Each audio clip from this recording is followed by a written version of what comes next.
உயிருக்கு பதில் உயிரும், கண்ணுக்கு பதில் கண்ணும், மூக்குக்கு பதில் மூக்கும், காதுக்கு பதில் காதும், பல்லுக்கு பதில் பல்லும், இதேபோன்று காயங்களுக்கும் சமமான முறையில் பழிவாங்கப்படும் என்று நாம் விதியாக்கி இருந்தோம்.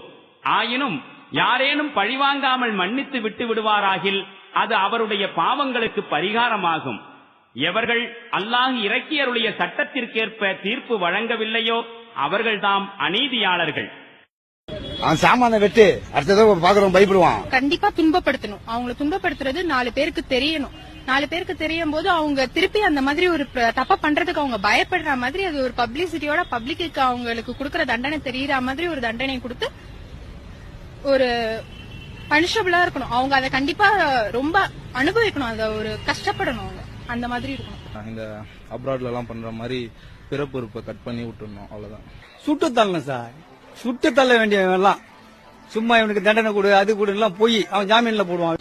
துப்பாக்கி என் கையில கொடுங்க, அவனை சுட்டு நான் உங்க எதிர்ப்பா சுடுறேன். அவனை பாடு தேவடியா பையனை, அவனுக்கு அக்கா தங்கச்சி இல்ல, அவனுங்களுக்கு பிள்ளைங்க இல்ல, அவனுங்களுக்கு பாடுக்கு அவ்வளவு வெறி பிடிச்ச நாயா அவனுங்க.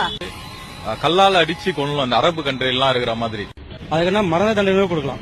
இந்த மாதிரி தண்டனை பெருசா இருந்துச்சுன்னா குற்றங்கள் வந்து நம்ம நாட்டுல வந்து கண்டிப்பா குறையும். 17 பேர் கண்ணையும் நோண்டிட்டு 17 பேர் கண்ணை நோண்டிட்டு அடிச்சே சாவடிக்கணும், அவ்வளவுதான், வேற எதுவுமே கிடையாது. கண்டிப்பா மரண தண்டனை அதுவும் எவ்வளவு சீக்கிரமா கொடுக்கறோமோ அவ்வளவு மத்த இதெல்லாம் குற்றங்கள் குறைய ஆரம்பிக்கும்.